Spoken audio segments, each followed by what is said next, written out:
Assalamualaikum warahmatullahi wabarakatuh. Perkenalkan nama saya Muhammad Fathul Robani di sini dari UPBJ Makassar. Nomor induk mahasiswa 0481966693 sedang ingin mengerjakan tugas 2 untuk mata kuliah pengantar Sains Data STDA 4101. Di sini kita diminta untuk mengerjakan data medis tentang perkembangan penyakit setelah 1 tahun berdasarkan data medis tentang perkembangan penyakit setelah 1 tahun amatan. Why? Usia dalam tahun, age, low density lipoproteins LDL, high density lipoproteins HDL, total kolesterol HDL, TCH, triglycerides LTG, dan blood sugar GLU sebagaimana terlampir. Lakukan analisis statistik deskriptif untuk variabel Y dan GLU dengan cara buatlah visualisasi data bivariat menggunakan scatter plot. Tuliskan model persamaan regresi linear dan estimasinya. Buatlah rumusan masalah asosiatif berdasarkan visual data yang ada. Berikan ulasan Anda tentang model dan hasil yang akan dicapai.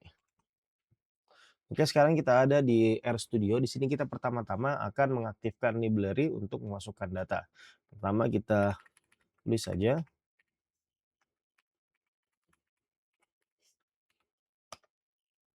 Oke, kita sudah bangun sebelumnya. Kemudian di sini kita akan membuka pop-up data untuk memasukkan Excel-nya. Kita pilih file choose di sini ya, karena saya agak lupa tempat filenya. Maksudnya enter saja. Oke, di sini sudah masuk ya datanya. Ini Y-nya H, LDL, HDL, TCH, LTG, dan GLU-nya sudah masuk. Sini juga kita sudah lihat ada 8, 9, 10 untuk datanya. Nah, sekarang kita akan melakukan summary data untuk menggunakan fungsi summary untuk melihat statistik deskriptif awal dari variabel Y atau penyakitnya dan juga variabel GLU atau gula darahnya. Di sini kita bisa summary saja langsung. Data dolar untuk Y. Oke. Kita lihat summary-nya, oke, sudah kelihatan minimnya, kemudian median, mean, dan juga maksimalnya. Kemudian kita sama yang untuk data dulu ya berarti. Oke, ini sudah keluar. Oke, sekarang kita sudah dapat data awalnya. Kita akan masuk untuk ke soal pertama, di mana kita diminta untuk membuat visualisasi data, di mana di sini data bivariat menggunakan scatter plot. Di sini kita untuk menjawab soal pertama kita akan membuat scatter plot terlebih dahulu. Oke, di sini kita gunakan plot. Kemudian kita masukkan juga data untuk Y-nya ya. Yang mana mainnya adalah scatter plot kadar gula darah. Kemudian kita X lab-nya yang kemudian nanti akan menjadi X-nya kita kadar gula darah. Y-nya sama seperti itu, Y juga untuk perkembangan penyakitnya. Kemudian kita akan memberikan warna di sini blue. Kemudian kita pH-nya kita 16 aja di sini. Sini kita pakai 16 ya karena sebenarnya beda-beda. Dia bisa 15, bisa 16. 15 itu untuk persegi padat. 16 nanti akan kita lihat di contohnya, sedangkan 17 itu segitiga padat, 19 itu lingkaran padat. Jadi dia tengah-tengah antara segitiga padat dan juga persegi padat. Kita tulis 16 dan kemudian kita tutup. Oke, di sini sudah keluar data-datanya, di mana di sini kita membuat scatter plot kadar gula darah GLU versus perkembangan penyakit Y. Sebenarnya kita bisa lihat di sini ya, polanya tersebar, agar tetapi satunya bisa kita lihat bahwasannya ada semacam insight bahwasannya seiring bertambahnya kadar gula darah, di sini kita bisa tengok, bisa lihat bertambah juga perkembangan penyakitnya. Di mana di sini sedikit ya, semakin naik di sini semakin dia padat, semakin banyak. Kemudian di soal nomor 2 kita diminta untuk membuat model regresi linear sederhana, di mana kita ingin melihat perkembangan ataupun pengaruh antara Y perkembangan penyakit dibandingkan dengan GLU-nya. Di sini kita bisa tuliskan, kita gunakan model.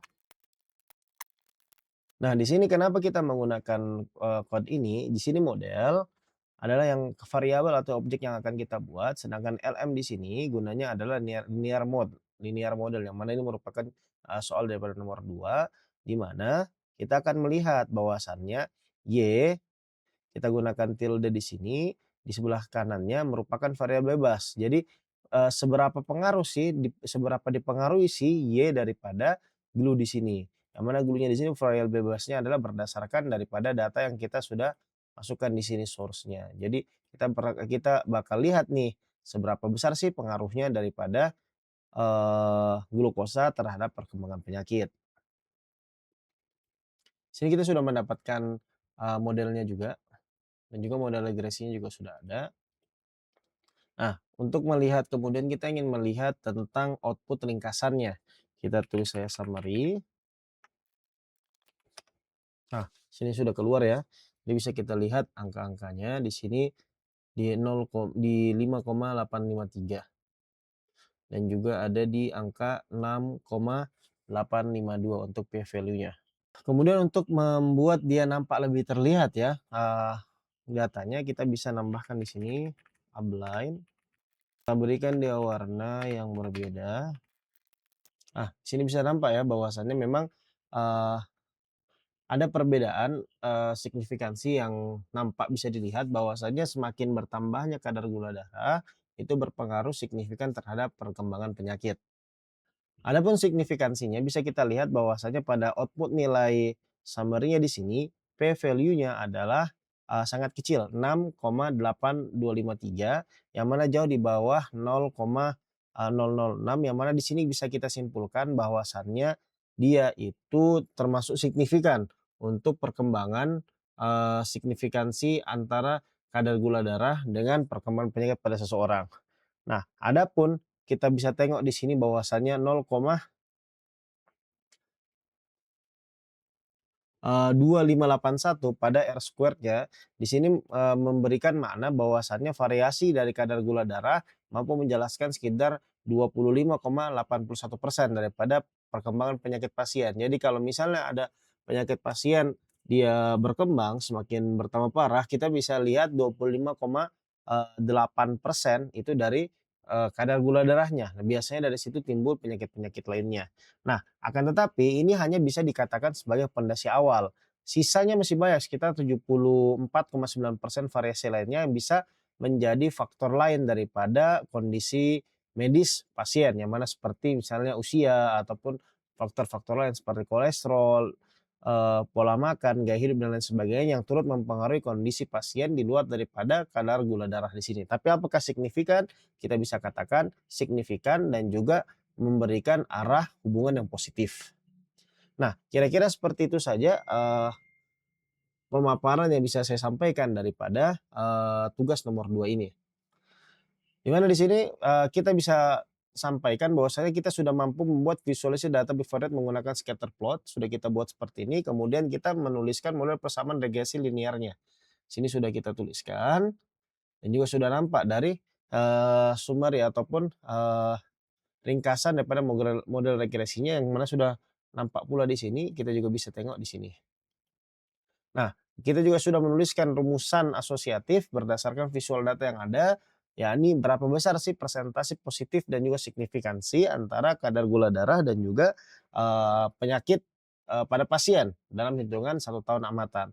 Nah, nomor 4, berikan ulasan tentang model dan hasil yang akan dicapai. Seperti itu tadi modelnya dan juga hasilnya bahwasannya memang menunjukkan hasil yang positif dan juga menunjukkan nilai yang signifikan antara, perkembangan kadar gula darah dan juga perkembangan penyakit. Akan tetapi perlu menjadi catatan, masih ada faktor-faktor lain yang juga memegang persentase yang besar seperti faktor usia, kolesterol, gaya hidup dan lain sebagainya yang juga mempengaruhi daripada, kondisi penyakit pasien.